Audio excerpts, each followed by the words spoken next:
El planteamiento que voy a hacer es un poco diferente a lo que había habido hasta ahora, entre otras cosas porque he tenido la oportunidad de poder escuchar a todos los conferenciantes que me han precedido y entonces ha habido determinadas ideas que he ido incorporando también a aquello que tenía previsto decirles. A mí ha habido una cosa que me ha gustado mucho, y ha dicho el profesor Musulmán, que ha dicho que bueno, no son dos derechos en conflicto. Esto es algo que se ha repetido mucho durante la mañana. Yo creo que lo que hay en estas ocasiones es un mal uso de los derechos. Y creo que esta es una idea fundamental que tenemos que tener muy presente. La libertad religiosa no se contrapone a la libertad de expresión, al contrario, una no puede vivir sin la otra, pero lo que suele haber en ocasiones es un mal uso de este derecho. Frente al mal uso del derecho, sí se han preocupado los organismos internacionales y los organismos regionales. Es decir, hay declaraciones de Naciones Unidas, hay declaraciones del Consejo de Europa, es decir, hay diferentes recomendaciones, resoluciones en las que se habla de cuáles tienen que ser los límites a la libertad de expresión cuando entra en colisión con un derecho fundamental como es el derecho de libertad religiosa. Y todas coinciden en lo mismo. La libertad de expresión es una conquista de la sociedad democrática y, por lo tanto, no debemos renunciar a la misma. Ahora bien, es cierto que en ocasiones debe ser restringida, estamos de acuerdo. Lo que ocurre es que esas restricciones deben ser siempre de manera excepcional. Excepcional. Es decir, lo que no podemos es convertir el ejercicio de un derecho, en este caso el de libertad religiosa, en una excusa para limitar el ejercicio de otro derecho fundamental, como puede ser el derecho a la libertad de expresión. Es verdad que hay conflicto, y hay un problema, y lo estamos sufriendo, y es un problema que es actual, que lleva, entre otras cosas, que se organicen foros como este. En la Unión Europea no existe una legislación homogénea acerca de cómo conjugar estos dos derechos, la libertad de expresión y la libertad religiosa, cuando entran en conflicto. No hay una legislación, no hay una directiva que nos diga cómo tenemos que actuar, pero sí tenemos claro que hay dos cosas que son muy diferentes. Una, el discurso de odio, la famosa islamofobia, el antisemitismo. El discurso de odio sí que parece que la Unión Europea, el Consejo de Europa, se ha puesto de acuerdo en que hay que erradicar al mismo y que hay que trasladar a los ordenamientos jurídicos nacionales una legislación que combata, que persiga ese discurso de odio.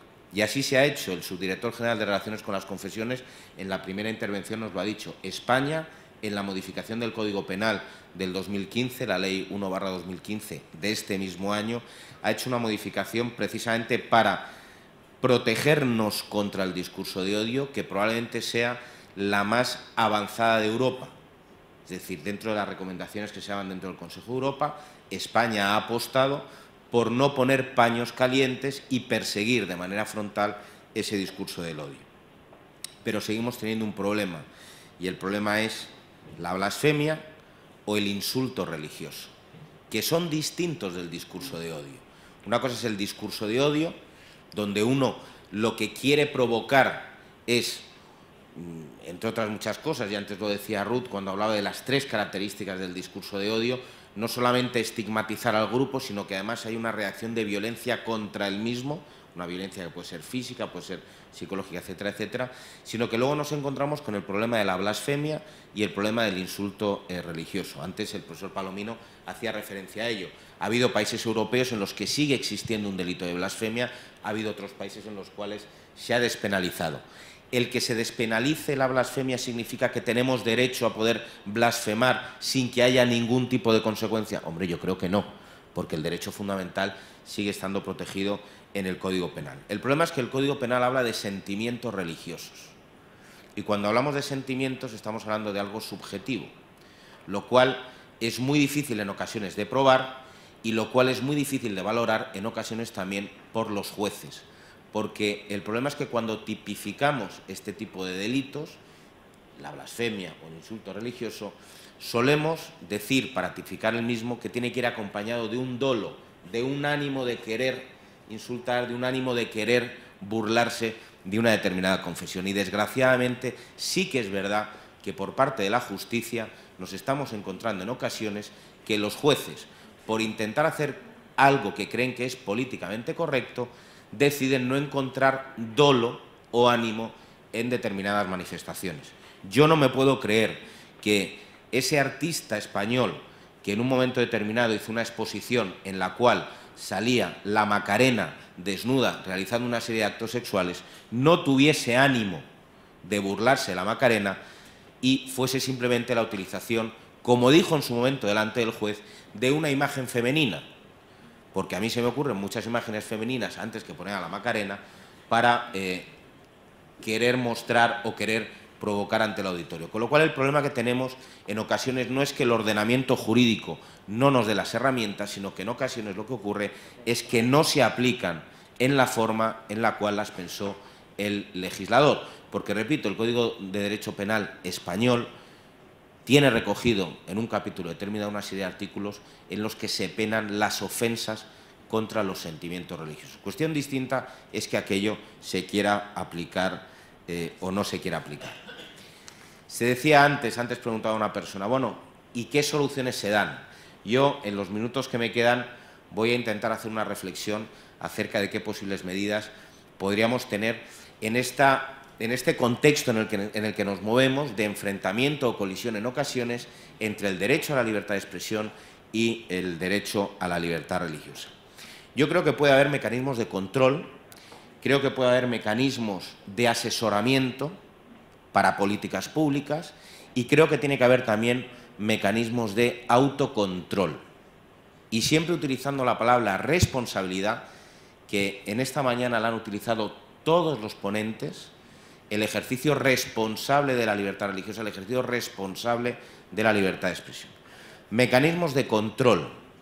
¿Cómo se puede controlar que no se produzcan excesos? Es verdad que tenemos una legislación, pero también es verdad que hay países europeos que utilizan como elementos de control los llamados watchdogs, es decir, esas especies de ONGs o instituciones en ocasiones semipúblicas, porque están compuestas por personas que pertenecen a la administración y también por ONGs que trabajan en el campo de la protección, por ejemplo, de las minorías o en el campo de la protección de determinados colectivos, pues la creación de estos watchdogs que puedan intervenir, en ocasiones incluso acompañando a la persona a la cual se le ha lesionado el derecho. Porque muchas veces cuando hablamos de lesiones de derechos y nos referimos a minorías, las minorías en ocasiones no pueden acudir a los tribunales porque, entre otras cosas, no tienen la capacidad de poder acudir a los mismos. Muchas lesiones quedan en el camino por la falta de acudir a los tribunales. En segundo lugar, mecanismos de asesoramiento. Asesoramiento a los representantes de las administraciones públicas para ayudarles a entender que en ocasiones es necesario modificar el marco normativo en el que nos estamos moviendo. En ese sentido, en la Administración Pública existen ya organismos. Hemos hablado de la Fundación Pluralismo Convivencia y de su observatorio, de la propia Comisión Asesora de Libertad Religiosa, que ha cambiado el funcionamiento y ha permitido que aparezcan o que en la misma estén minorías que hasta entonces no estaban representadas. Esos son organismos de asesoramiento que pueden, en ocasiones, llamar la atención a los responsables públicos de las diferentes administraciones sobre posibles modificaciones o sobre qué se está haciendo bien o qué no se está haciendo tan bien o qué es lo que hay que reformar. Y luego también puede haberlos desde la iniciativa privada. Yo pienso siempre, pongo como ejemplo el YETER, un organismo de diálogo intercultural e interreligioso que crearon en Cataluña las diferentes confesiones religiosas que están establecidas allí. Es multiconfesional, está presente también la Iglesia Católica, no está fuera como suele ocurrir en otro tipo de organizaciones, sino que aquí también está presente y se ha convertido en un organismo que es un interlocutor con los políticos multiconfesional, lo cual le dota de legitimidad a la hora de pedir determinadas cuestiones. Y por último, el autocontrol, que esto sí me parece muy importante. Por ejemplo, los medios. Los medios tienen capacidad de autorregularse. Existen unos libros de estilo. Al mismo tiempo, existe la posibilidad, ya ha ocurrido en Cataluña, en el CAC, en el Consejo Audiovisual Catalán, lo ha dicho también el subdirector general esta mañana, cómo tiene unas normas, unos criterios en materia de tratamiento del hecho religioso, es decir, los medios de comunicación se pueden dar sus propias normas de autorregulación. Pero luego, la autorregulación también de las confesiones religiosas. Porque, claro, el problema del ejercicio de la libertad de expresión es que es un ejercicio en ocasiones individual, sobre todo cuando se hace desde la religión. Y yo he hecho en falta de menos, en muchísimas ocasiones, manifestaciones de los líderes religiosos condenando determinadas manifestaciones de expresión que surgen desde las confesiones. Esto es importante. Yo no he oído líderes religiosos musulmanes en nuestro país, y lo puedo decir porque no soy político y por tanto puedo ser políticamente incorrecto, condenando determinadas manifestaciones. No lo he oído. O apoyando a una comunidad religiosa diferente. Y esto es importante, porque claro que el ejercicio de esos derechos es un ejercicio individual, pero el individuo también, como creyente, sigue una determinada doctrina y busca en sus líderes religiosos un referente.